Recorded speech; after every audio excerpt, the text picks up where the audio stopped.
Assalamualaikum warahmatullahi wabarakatuh. Alhamdulillahirabbil alamin. Wa bihi nasta'inu ala umuri dunya waddin. Sayyidina wa maulana Muhammadin wa ala alihi washabihi ajmain. Amma ba'du. Apa kabar sahabat-sahabat pemirsa di rumah? Mudah-mudahan hari ini lebih baik dari hari kemarin, dan mudah-mudahan juga Ramadan tahun ini menjadi Ramadan yang terbaik bagi kita semuanya. Sahabat-sahabat pemirsa di rumah, di kesempatan yang berbahagia ini mari kita sama-sama memanjatkan puji syukur kehadirat Allah Subhanahu wa taala, zat yang selalu hadir dalam kehidupan kita, mencurahkan segala nikmat dan karunia-Nya kepada kita sehingga tahun ini kita masih bisa menikmati jamuan-jamuan terindah, ternikmat, teristimewa di bulan Ramadan yang Allah sediakan bagi kita semua. Salawat dan salam semoga senantiasa dilimpahkan kepada Nabi kita yang tercinta, Nabi besar Muhammad Sallallahu Alaihi Wasallam, kepada keluarga, sahabat, tabiin, itba'ut tabiin, dan mudah-mudahan sampai kepada kita semua sebagai umatnya yang selalu berupaya mencintai dan mencontoh jejak langkahnya, insya Allah. Sahabat pemirsa di rumah, pada kesempatan yang berbahagia ini saya ingin berbagi spirit, berbagi semangat, berbagi ilmu sedikit terkait dengan amazingnya waktu sahur. Jadi setiap kita Ramadan itu salah satu kosakata yang paling melekat di telinga kita adalah kalimat sahur. Betul apa betul? Sangat betul sekali, karena masuk Ramadan pasti pertamanya itu yang kita siapkan adalah sahur. Nah, walaupun jarang yang mengadakan sahur bersama, ya, adanya itu buka bersama gitu kan. Tapi kalau sahur itu lebih identiknya itu dengan sahur bersama keluarga.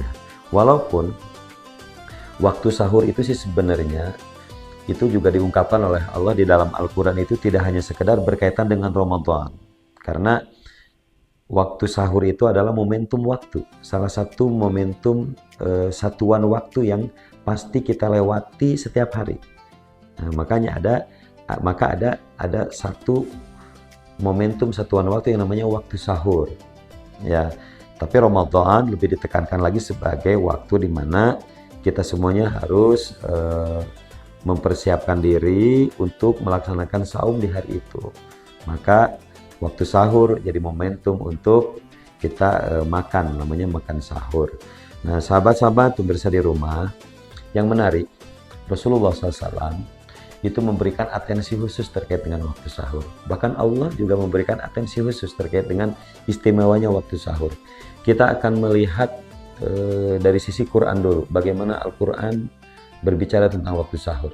Di dalam surat Az-Zariyat ayat 51 ayat ke-18, Allah Subhanahu wa taala berfirman, A'udzubillahi minasyaitonirrajim, Bismillahirrahmanirrahim. Wabil ashari hum yastaghfirun.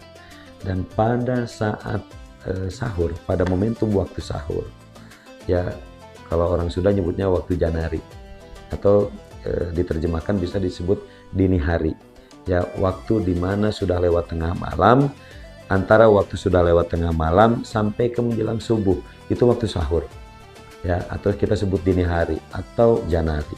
Nah, sahabat-sahabat pemirsa di rumah, Al-Quran menyebutnya bahwa wabil ashari hum yastaghfirun, dan momentum waktu sahur itu mereka semuanya punya kebiasaan memanfaatkan waktu sahur itu apa? Untuk beristighfar. Hum yastaghfirun. Mereka senantiasa beristighfar. Siapa mereka di situ? Yang dimaksud dengan mereka di sini adalah yaitu orang-orang yang bertakwa, karena pada dua ayat sebelumnya Allah menyebutkan innal muttaqina fi jannati wa uyun. Sesungguhnya orang-orang yang bertakwa itu kalau tempatkan nanti di dalam di dalam surga. Dan salah satu ciri orang yang bertakwa itu adalah memanfaatkan momentum waktu sahur itu untuk beristighfar, memohon ampun kepada Allah Subhanahu wa taala. Nah, ini cara terbaik memanfaatkan momentum waktu sahur. Kemudian berikutnya, bagaimana perspektif Rasulullah SAW dalam konteks Ramadan. Nah, sahabat-sahabat pemirsa di rumah, ini juga menarik. Meskipun sahur itu hukumnya sunnah, sahur hukumnya sunnah, ya, artinya tidak sahur itu puasanya sah, saumnya sah, tapi punya keistimewaan tersendiri waktu sahur ini kalau kita kerjakan, kalau kita tunaikan. Karena Nabi bersabda, tasaharu fa inna fis sahuri barokah. Sahurlah kamu, sahurlah kalian, karena pada saat sahur itulah barokah, terdapat nilai-nilai keberkahan. Jadi kalau kita manfaatkan, kita tunaikan, kita laksanakan sahur itu, ya, maka Allah akan menurunkan, mencurahkan keberkahan atas kita dan keluarga kita. Jadi meskipun hukumnya sunnah, jangan terlewatkan, ya, tetap harus dimanfaatkan itu sebagai momentum terbaik kita meraih keberkahan dari Allah Subhanahu wa Ta'ala, kita dan keluarga besar kita dan keluarga kita. Nah, sahabat-sahabat pemirsa di rumah, karenanya di antara sunnah-sunnah ketika sahur itu adalah sunnah itu diakhirkan. Jadi makan sahur jangan jam 2 malam itu, jangan, walaupun sah bebas aja, tapi sebaiknya makan sahur itu diakhirkan menjelang dekat dengan azan subuh, kira-kira 1/4 jam menjelang azan subuh kita baru selesai makan sahur. Supaya apa? Supaya selesai makan sahur, istirahat sedikit, persiapan, langsung kita sholat subuh berjamaah di masjid. Tapi kalau sahurnya jam 2 malam, bahaya itu. Beres sahur ngapain? Sare, ya, tidur. Udah gitu subuhnya terlewat. Nah, ini justru sangat tidak baik. Jadi sunnahnya memang sahur itu diakhirkan. Bahkan ada dalam satu riwayat, jarak antara selesai makan sahur dengan sholat subuh, azan subuh itu kira-kira membaca Al-Quran 50 ayat. Nah, kurang lebih 1/4 jam lah, ya, jaraknya. Nah, jadi sahabat-sahabat sekalian, tetap tunaikan makan sahur dengan makanan-makanan yang tentu bergizi dan